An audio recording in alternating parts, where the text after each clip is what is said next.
Welcome to Madison Reads. I'm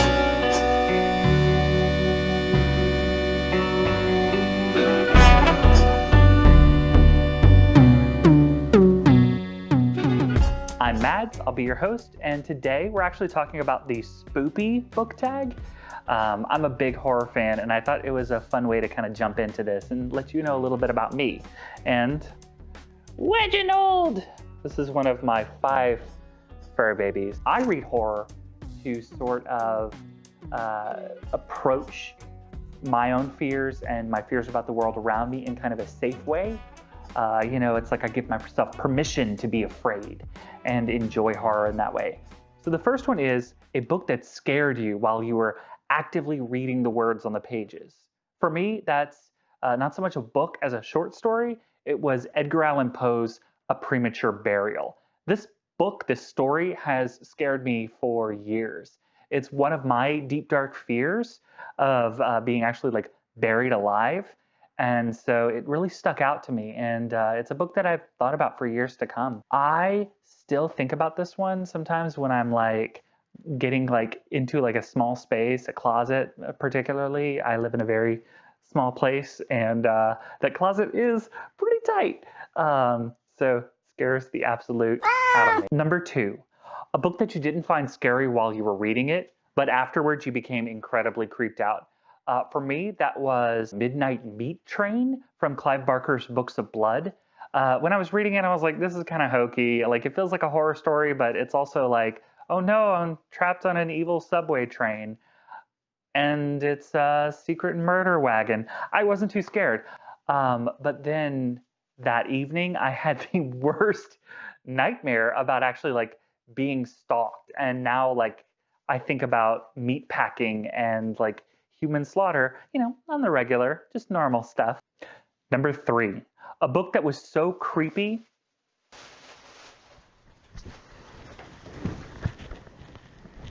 If you've been hearing crinkly noises, I have this crinkle tube that my cats love, and they dragged it out. Number 3, a book that creeped you out so much you still think about a scene from it years later. Okay, so this is kind of a weird one, but The House on Cherry Street was this middle grade, like early readers series that was very nebulously popular when I was a kid. But I read this one and it absolutely scared the heck out of me.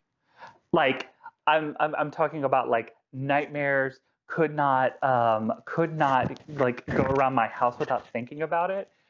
So the basic premise is that these kids have moved into a house and they're beginning to experience kind of spooky, ghostly things. And of all the supernatural stuff that happened in the book, what really scared me was, spoiler alert, they find that there's actually an old woman who has been secretly living in their home for months at this point. She's been hiding out in the basement. She creeps around at night while they're all asleep and has been like causing some of the disturbances happening in the house. The other disturbances are caused by the child she murdered. So, good wholesome kid story. This scared me so badly. As a kid, I would like go around the house at night and sort of like peek in the cabinets to make sure that like there was nobody in there. So House on Cherry Street. Number 4. A book that you couldn't finish because it was too scary or too gory. So my first read through of Stephen King's Gerald's Game, could not finish the book. I got to the scene where, again, spoiler alert, where one of the characters is degloved. They're trying to escape a pair of handcuffs. They cut their hand open and start trying to pull out, and the skin starts coming off, and I shut down. Like I put the book down. Hi, Molly. I shut down. I put the book down, and I didn't pick it back up again until years later. Now I finished it, but at the time I just was like, nope. I just noped out. I was like, okay, she got out. Good. I'm sure it's fine. Happily ever after. I was done. Number 5, the scariest or creepiest book you've read about a cult or a group with sinister values or goals. Definitely Cabin at the End of the World by Paul Tremblay.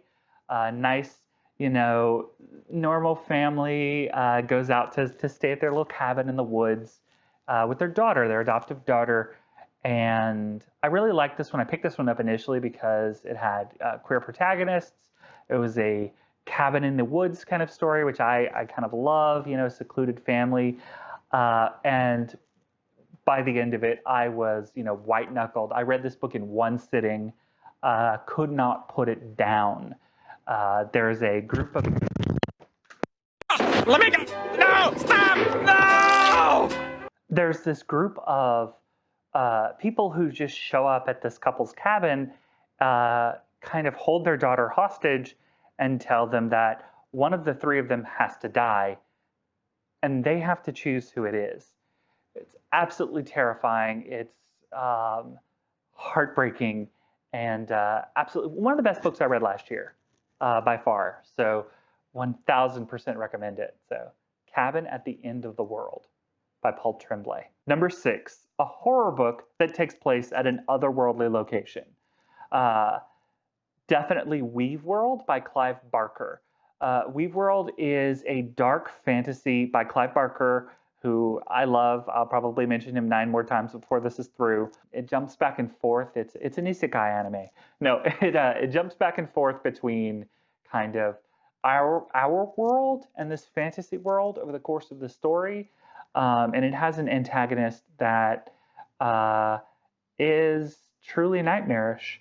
Number 7, a horror book where the main characters have to do something horrific in order to do what is, in their perspective, necessary. Definitely The Girl with All the Gifts by M.R. Carey. If you don't know a lot about this book, I don't want to spoil too much about it, but just like big spoiler, it is a zombie story. If you enjoyed the game The Last of Us, it's kind of in that same vein where there are zombies made by fungus parasite in people's brains. The opening is jaw-dropping. As soon as that other shoe drops during the story, I think that I was just like sucked in.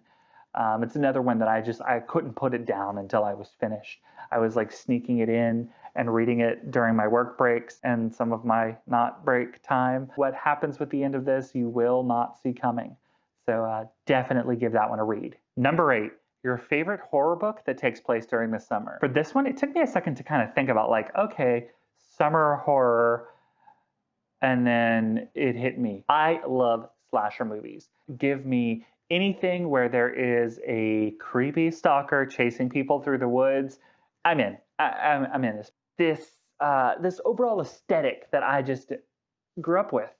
And so Final Girls by Riley Sager is going to like scratch that itch. If you have been waiting for a slasher movie, pick this book up. It's a slasher movie between 2 hardcovers. Loved it. Number 9, a horror book that you felt like you were actually watching or reading the script to a movie. This was definitely my best friend's Exorcism by Grady Hendrix. I love Grady Hendrix. I've read everything that he's put out since he kind of came on the scene, but this is the one that I feel is like his absolute best. I come back to it again and again and again. It's, again, I'm a rereader, and this is a book that I reread, that I recommend to my friends who are looking for something. And it's a horror comedy set in the 80s about a girl whose best friend may or may not be possessed. Number 10, a horror book that's not afraid to use modern technology. I have 2 mentions for this one. One was, it's a recent one, I'll Be Gone in the Dark by Michelle McNamara. I know it's not a horror book, it's true crime, but I felt like it needed a shout out because the technology that's described in that book, the sort of ways that we can catch a murderous rapist from the 1970s here in the present day, I thought was fascinating. And if you're a fan of the true crime genre, definitely give it a recommend. But the other one was Parasite Eve. If you are a gamer, you may be familiar with the game franchise that came out based on this book. It has body horror, genetic manipulation. It is absolutely terrifying and gave me nightmares A lot of things give me nightmares. So this is one where I'm like, okay, yeah, I didn't sleep well for like a solid month after it. 2 thumbs up. Number 11, a horror book that was written before the year 2000 that you felt was ahead of its time. A Hellbound Heart, by Clive Barker. Again, love Clive Barker. This story is the basis for the movie Hellraiser. As a queer person, Clive Barker writes stories that I think have a way of really clicking. Loved the way it mixed the desire, the sexual pursuit with just sheer horror and danger, and the lengths that he goes to kind of experience that. I love this book because this story is, oh boy. Number 12, a book you feel influenced the horror genre for years to come. I feel like if you're making any list of horror ever, you have to mention The Shining. It's probably one of the most well-known horror movies for a lot of people. It's probably one of the most prestigious horror movies ever made. And it's, as a book, just incredibly well crafted. I mean, it's Stephen King, so you're gonna have your magical black man, you're gonna have your one female character he knows how to write, but also you've got this incredibly claustrophobic story set in an incredibly intimidating location. The Overlook Hotel is one of the most iconic haunted houses. That book was a blueprint, and the kind of rules in the world that was set up in that, definitely you can see its mark on anything made. You can see the imprint of that on anything in the genre that was made for the next decade, and decade after that, and decade after that. Number 13, a horror book that is so unique you've yet to come across anything like it.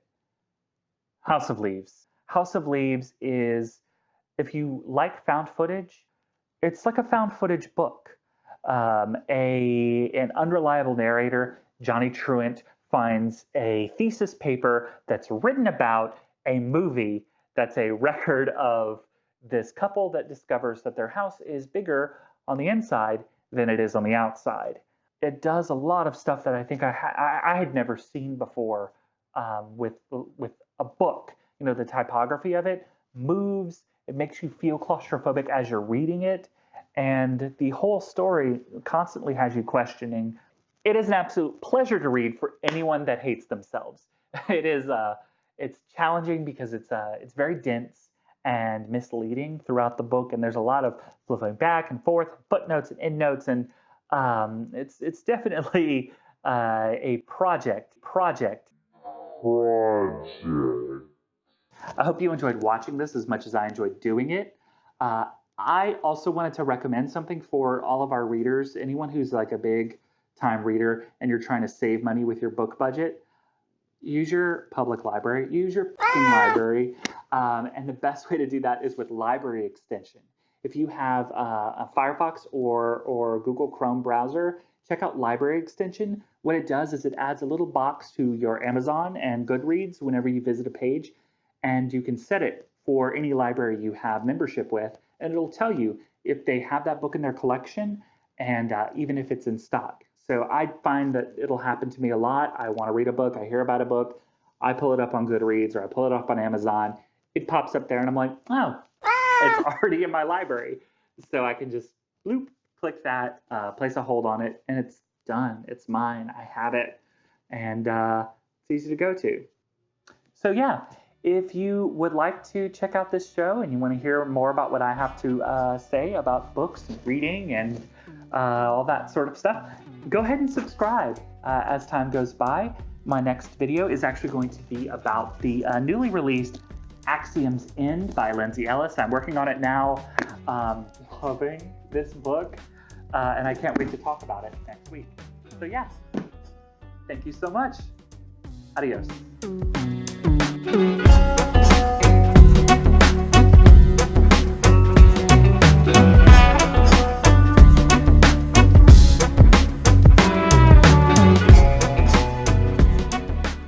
This book has everything. Dwarves, sexual assault. No.